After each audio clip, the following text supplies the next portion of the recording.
Amis de la masse, bonjour et bienvenue dans cette nouvelle édition de la Chronique du Doc. Aujourd'hui, on va parler de cryothérapie corps entier. C'est une pratique qui est utilisée de plus en plus fréquemment chez les sportifs, qui consiste donc à s'immerger dans une atmosphère très froide, et cette pratique serait censée améliorer la récupération musculaire, diminuer les douleurs et augmenter les performances. Sauf que peut-être que la cryothérapie n'est pas aussi efficace que ce qu'on pense, et surtout elle peut avoir des risques, et c'est ce qu'on va voir dans cette chronique générique.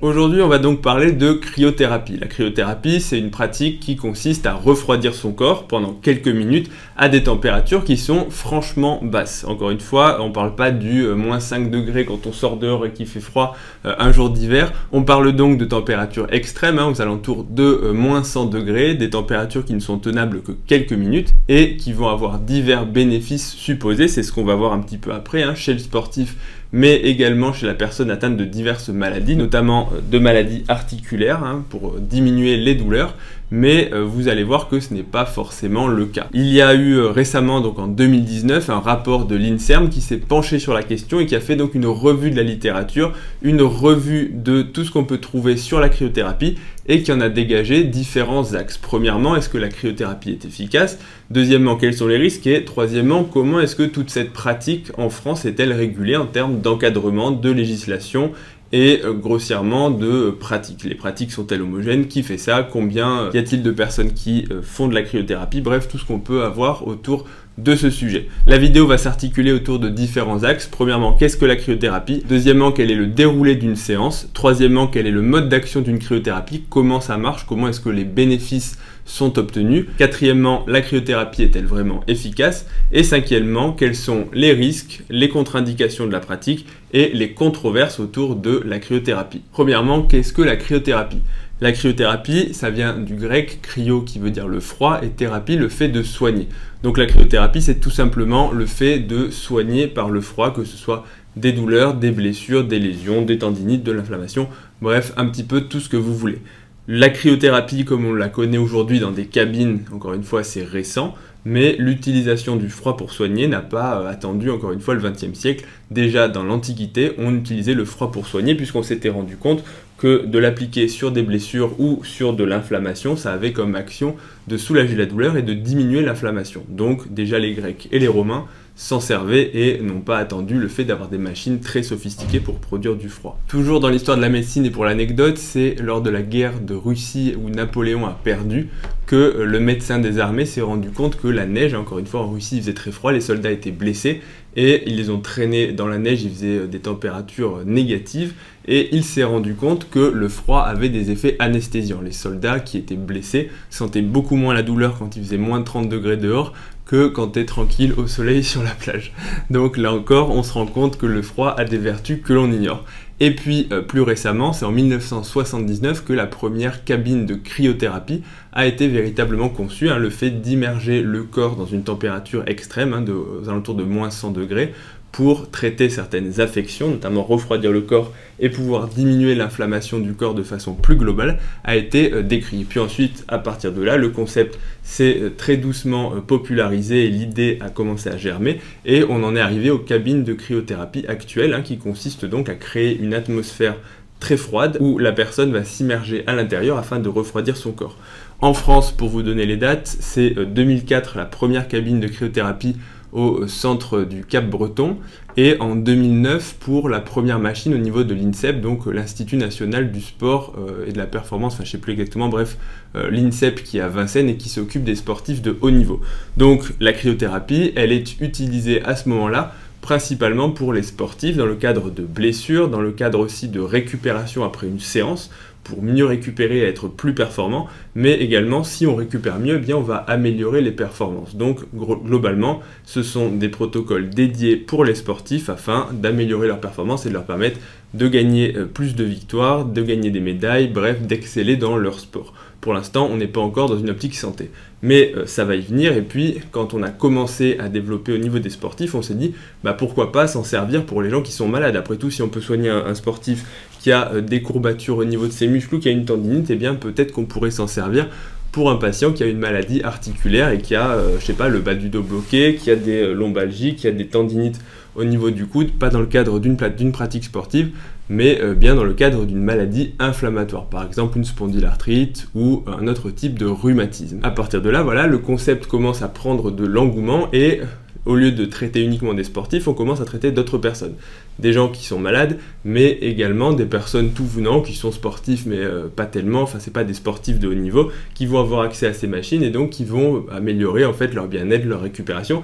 Et donc le concept s'étend du sportif de haut niveau au sportif ou jusqu'à la personne qui veut finalement juste se sentir bien et avoir l'impression en gros d'aller mieux et d'avoir moins de douleur. Bref, en gros on passe d'une utilisation de niche à une utilisation beaucoup plus démocratisée. Sauf que qui dit démocratisé dit business et qui dit business dit la pratique commence à avoir des risques et il faut encadrer tout ça parce que dans tout business, il y a une notion de profit et quand il y a du profit à se faire, eh bien les gens sont là pour essayer de diminuer les coûts de production, de diminuer la sécurité et de maximiser la marge de bénéfice. Donc en gros, ils sont prêts à faire n'importe quoi avec vous sans aucune sécurité. C'est un petit avant-goût de ce qui va venir juste après, mais soyez donc préparés. Deuxièmement, quel est le déroulement d'une séance? Comment ça se passe la cryothérapie? Parce qu'on se doute bien que si on va à moins 100 degrés, eh bien on peut avoir des risques et c'est ce qu'on va voir dans la dernière partie. Donc il faut prendre des précautions. Donc on distingue deux types de cabines, les cabines corps entier où l'on rentre entièrement de la tête aux pieds dans une cabine hermétique et les cabines corps partiel où la tête dépasse et uniquement le corps est immergé. Donc en gros on va parler plutôt des cabines corps entier puisque ce sont a priori les plus complètes. Dans ce type de cabine, les protocoles en fait sont très variables d'un centre à l'autre et c'est ce qu'on va voir dans les controverses, c'est que finalement il n'y a pas de régulation en la matière et chaque personne est libre de faire ce qu'elle veut. Il n'y a pas de formation, chaque centre va avoir le déroulement qu'il souhaite pour la pratique de la cryothérapie. Donc dans le document, il cite le déroulé d'une séance à l'INSEP. Sur les grandes lignes, comment est-ce que ça se passe? Premièrement, c'est le respect des non-contre-indications. Donc en gros, on fait lire un questionnaire et une fiche d'information à la personne qui va faire la cryothérapie. Elle vérifie qu'elle n'a pas de contre-indication médicale au geste et elle signe qu'elle a bien compris comment se déroule la procédure. En gros, pour faire les choses, on va dire, avec le plus de sécurité possible.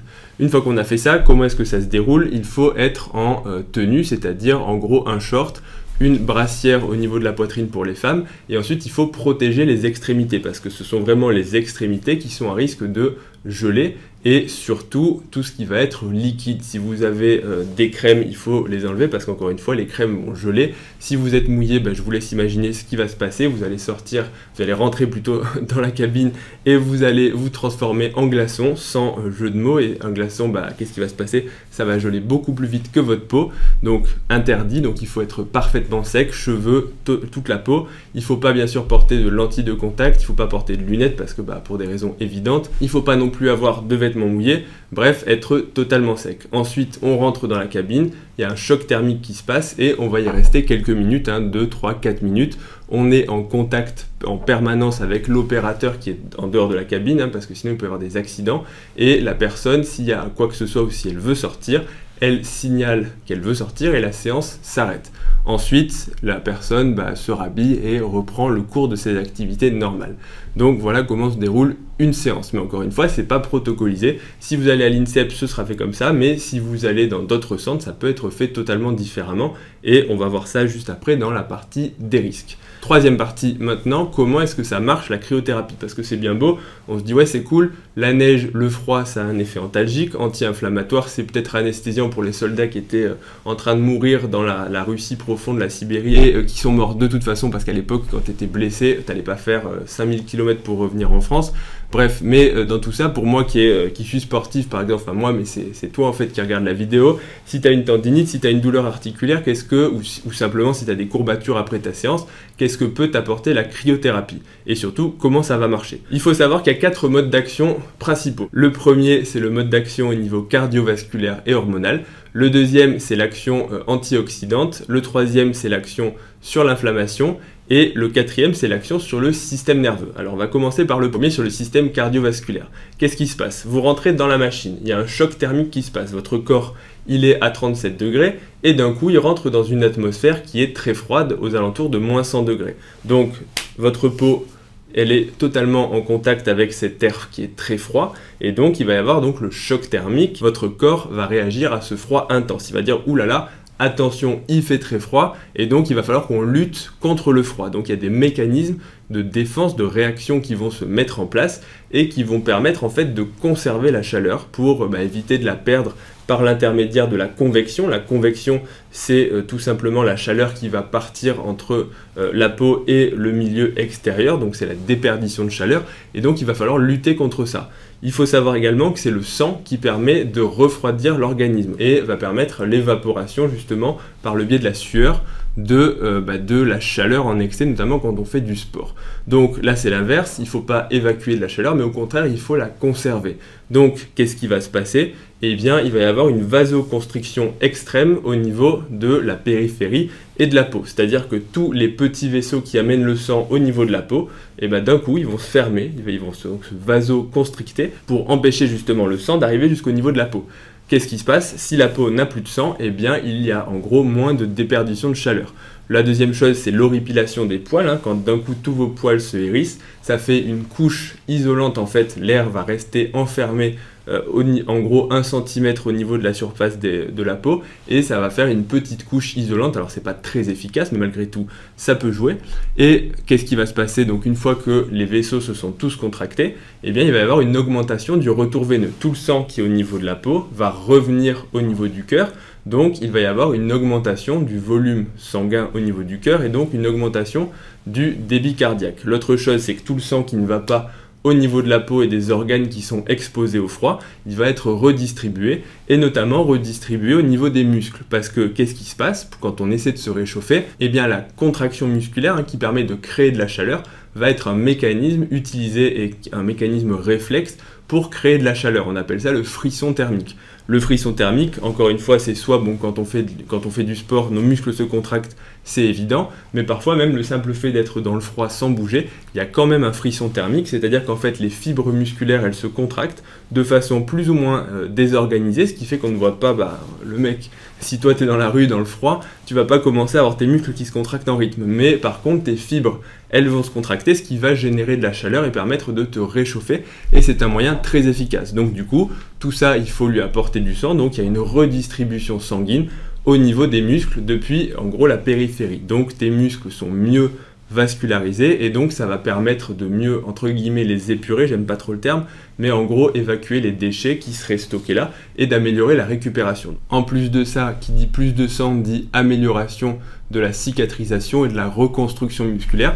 Donc on comprend avec une hypothèse, une explication qui est assez logique que le fait d'avoir un choc thermique et du froid peut aider à mieux réparer et donc à mieux récupérer entre les séances. Donc ça c'est le premier versant, c'est le versant vasculaire. Deuxièmement, ce serait la diminution de l'inflammation avec la diminution de la sécrétion de molécules pro-inflammatoires qui sont présentes après l'effort et l'augmentation des molécules anti-inflammatoires, là aussi toujours pareil, sécrétées par l'organisme, donc une meilleure, en gros une amélioration de la balance entre anti-inflammatoire et pro-inflammatoire, toujours pareil par l'effet du froid.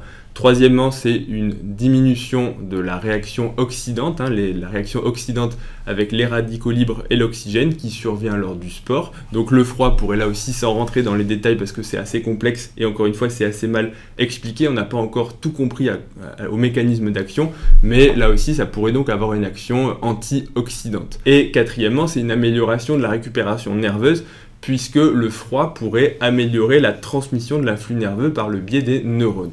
Les neurones, c'est des fibres nerveuses qui transmettent de l'électricité depuis le cerveau jusqu'à la périphérie, et cette électricité, elle chemine à travers des gaines et à travers du corps des neurones. Donc elle est soumise, là encore, à une conduction électrique, et on sait que tous les matériaux, tous les tissus ne sont pas conducteurs de la même façon. Et qu'est-ce qui se passe? Eh bien, il se trouve que le froid permet d'améliorer la conduction nerveuse. C'est d'autant plus le cas dans certaines pathologies comme la sclérose en plaques, et c'est bien détaillé dans le rapport. Mais chez le sportif, peut-être que d'améliorer légèrement cette conduction nerveuse pourrait permettre de mieux récupérer nerveusement. Encore une fois, c'est une hypothèse et ce n'est pas prouvé.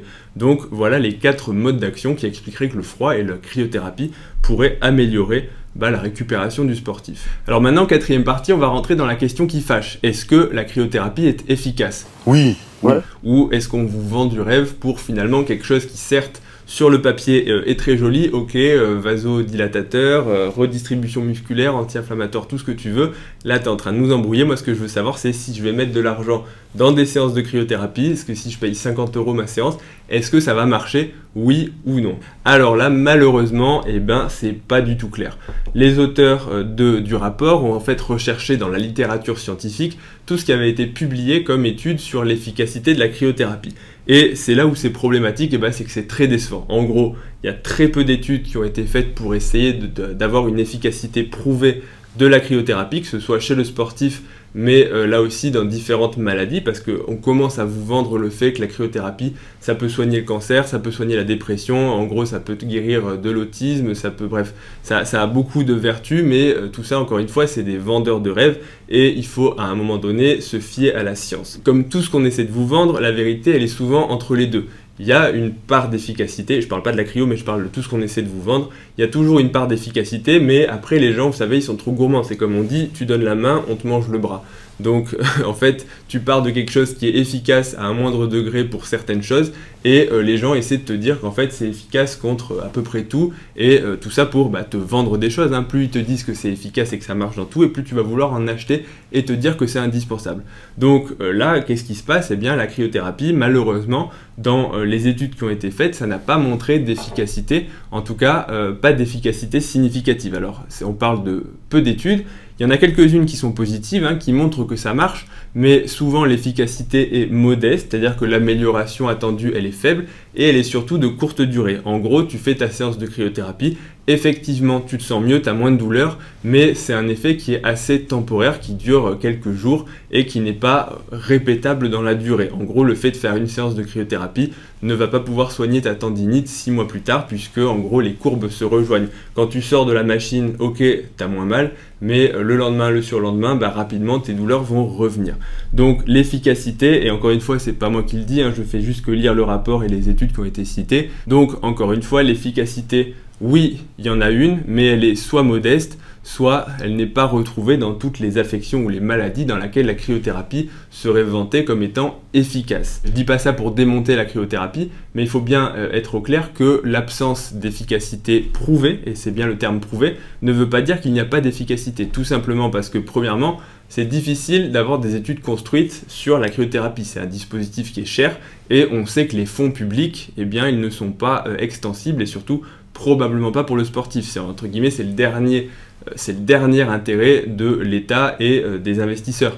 D'autant plus que qui va financer ce genre d'études? Eh bien, ce sont à la limite, on pourrait penser que ce seraient les sociétés ou les vendeurs d'appareils de cryothérapie. Sauf que, pas besoin, ils peuvent déjà les vendre, ils peuvent déjà les utiliser. Donc pourquoi est-ce qu'ils iraient s'embêter à faire des études pour montrer que ça marche? Dans le pire des cas, ça marche pas et ils perdent de l'argent parce qu'en plus, ils vont, avec leur propre argent, montrer que leur dispositif ne marche pas. Et dans le meilleur des cas, ça marche, ok, c'est cool, mais de toute façon, les gens, ils y vont déjà parce qu'il suffit de dire aux gens que ça marche et ils y vont. Vous voyez ce que je veux dire? Enfin, donc, en gros, personne ne fera jamais ces études-là, à part des organismes publics indépendants, mais là encore, ils ne disposent que de moyens limités. Donc, très difficile à mettre en place ce genre d'études, parce qu'encore une fois, quand on sait à quel point c'est difficile de mettre en place une étude, de faire le suivi, d'inclure les patients, et surtout combien de patients il faudrait, voilà, très difficile. Donc, là encore, le seul message, je pense, à retenir, c'est qu'il faut garder avec des pincettes, hein, prendre les résultats avec précaution. Et quand on vous dit la cryothérapie est très efficace, peut-être qu'elle l'est, mais en tout cas, c'est pas ce qui ressort dans les études. Et restez critique en fait. C'est pas parce que voilà, le sportif X ou Y qui est une superstar utilise la cryo, ou votre influenceur préféré utilise la cryo, que ça va vraiment vous améliorer, et que si vous n'avez pas le budget pour le faire, ça pourrait tout simplement être juste une source d'épuisement financier. En gros, ça va vous prendre votre argent pour des bénéfices qui seront tout au plus modestes. Et c'est ça le message, c'est que les bénéfices, il y en a peut-être, mais s'il y en a, ils sont modestes. Donc si vous êtes un sportif professionnel, super, vous pouvez utiliser la cryothérapie, mais si vous êtes un sportif du dimanche, c'est probablement une perte d'argent, sauf si vous avez là encore des moyens illimités. Dernière partie maintenant, quels sont les risques, quelles sont les contre-indications à la cryothérapie et quelles sont les controverses. Alors, on va commencer par les controverses. Premièrement, c'est qu'en France, c'est assez mal encadré. En gros, il n'y a pas besoin d'avoir fait de formation, il n'y a pas besoin d'avoir de personnel médical ou paramédical pour encadrer la cryothérapie, donc un kiné, un ostéopathe, en gros un professionnel de santé ou encore un médecin, mais un médecin en général on va dire que ça n'a pas trop le temps de faire de la cryothérapie et surtout ça rentre rarement dans ton domaine de compétences, mais pour un kiné ça pourrait tout à fait être le cas et en France c'est pas le cas, donc ça peut être utilisé par ces professions, mais c'est pas du tout obligatoire, c'est-à-dire que n'importe quelle personne peut acheter un dispositif, une cabine de cryo, la mettre dans un centre d'esthétisme et l'utiliser. Donc là encore, des pratiques très hétérogènes. Je pense, et c'est pas forcément une critique, mais que les pratiques ne seront pas les mêmes entre un professionnel de la santé qui a été formé à la santé entre guillemets, en tout cas il sait manier le corps humain, il l'a appris, et une autre personne qui ferait ça uniquement dans un but de bien-être. Donc là encore, pratique hétérogène et aucun encadrement par la loi. Pas de formation reconnue, pas de licence et pas de réglementation finalement sur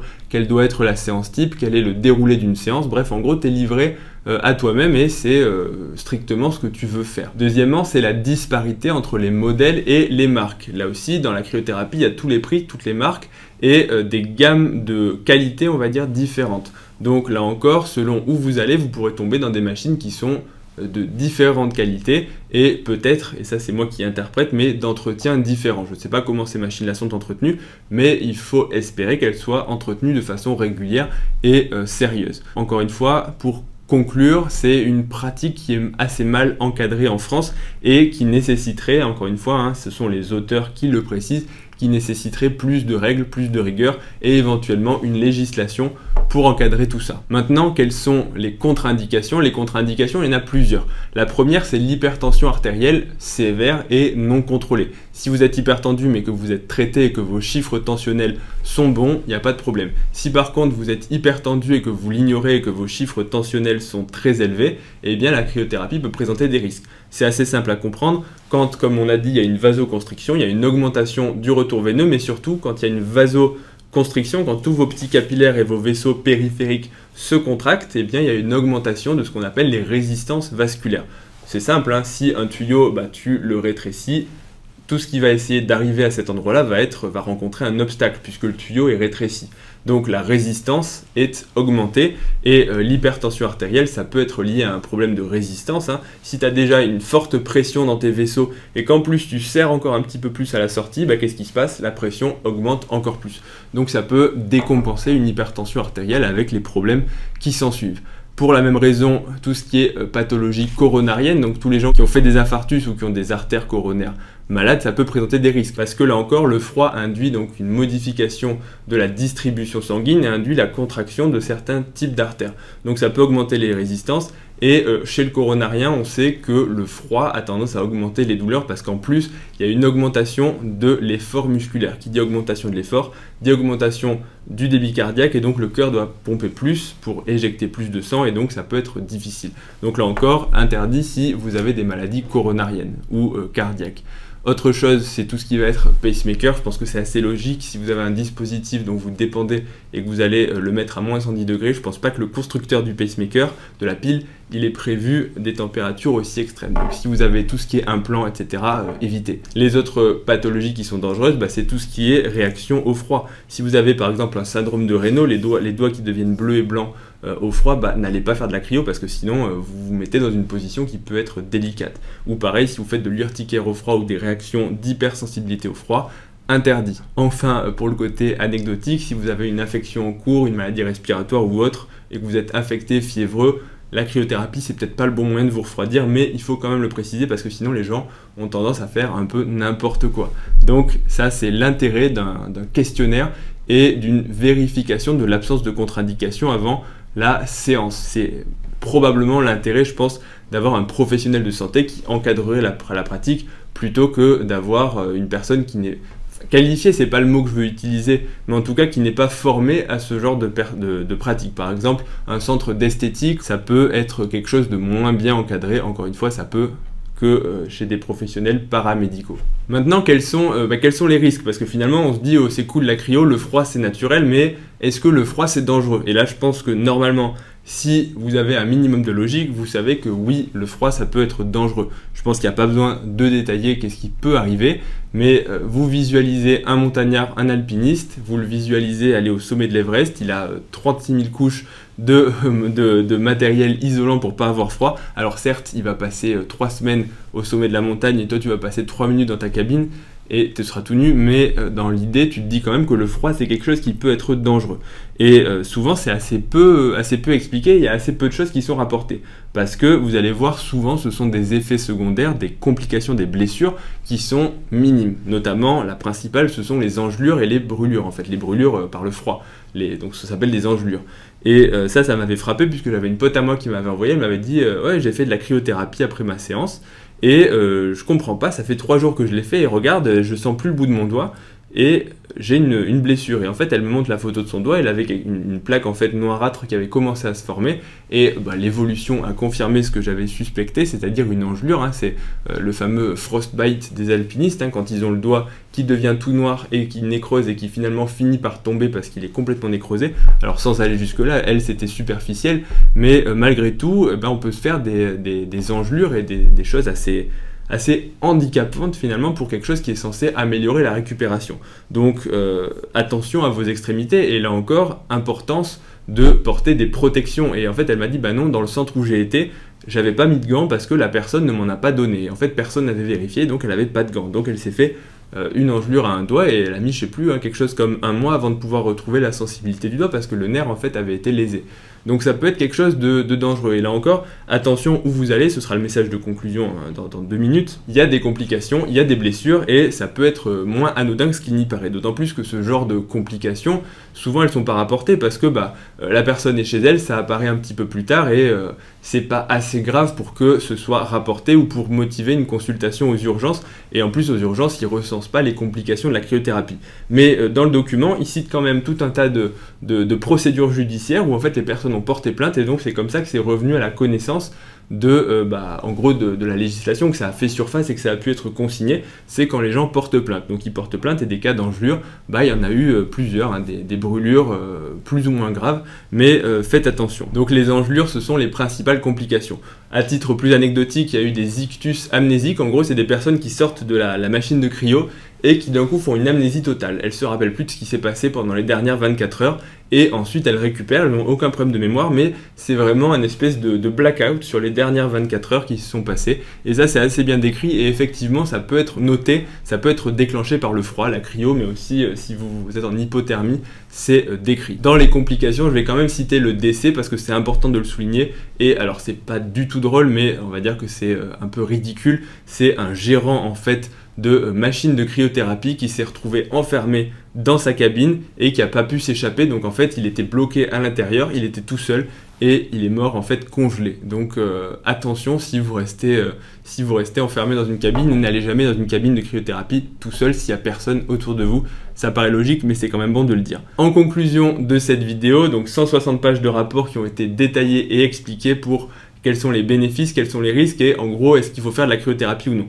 Malheureusement, j'ai pas les réponses, mais j'espère vous avoir donné 2 ou 3 éléments de réflexion. Premièrement, si la cryothérapie a un bénéfice, eh bien le bénéfice est probablement modeste et surtout il n'est pas durable. Et rappelez-vous aussi que les sportifs professionnels font beaucoup plus de séances que vous, hein, ça peut être 1 par jour, voire parfois 2 par jour dans certains protocoles, et c'est pas vous qui allez faire une séance tous les 6 mois. Donc voilà.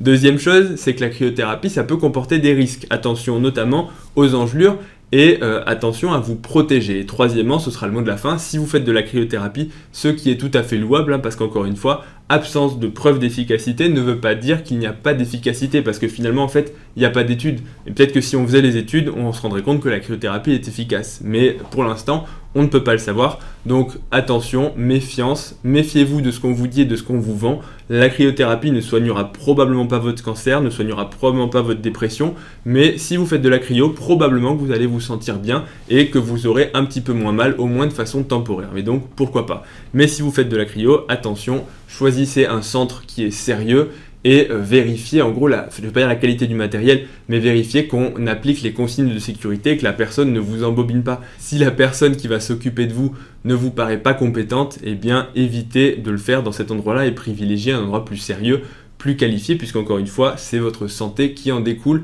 et aussi votre porte-monnaie, parce que malgré tout ça coûte cher.